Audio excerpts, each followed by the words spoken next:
63 की अदालती तशरीह के बाद हमजा शहबाज वजीर आला नहीं रहे, गैर कानूनी तौर पर मनसब इस्तेमाल कर रहे हैं। पीटीआई रहनुमा महमूदुर रशीद ने ओहदे से हटाने के लिए लाहौर हाईकोर्ट में दरखास्त दायर कर दी।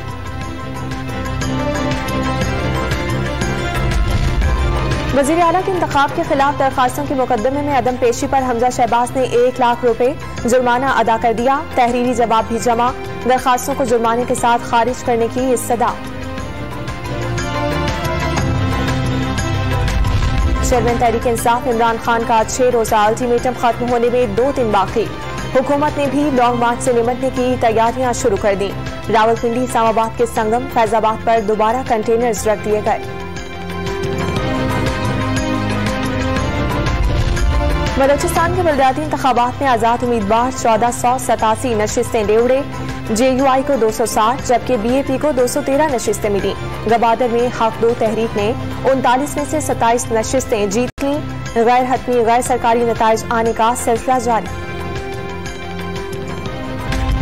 सुंदर में 10 करोड़ रुपए तावान के लिए अगवा 5 साला बच्चा लाहौर से बाजियाब, पुलिस ने वालिदैन के हवाले कर दिया। महकमा तालीम सिंध के बदउनवान अफसरान के खिलाफ कार्रवाइयों का आगाज। एंटी करप्शन ने 2 अफसरान के खिलाफ इंक्वायरी के लिए खत लिख दिया। हायर एजुकेशन कमीशन को नून लीग के साबिक दौर की तर्ज पर फाल बनाया जाए। वजीर आजम की हायर एजुकेशन कमीशन के बजट में कटौती न करने और वसाइल में इजाफा करने की हिदायत। और अमरीकी खाम तेल 60 सेंट, बरतानवी खाम तेल 40 सेंट फी बैरल महंगा। आलमी मंडी में कीमतें 2 माह की बुलंद तरीन सतह पर पहुंच गई।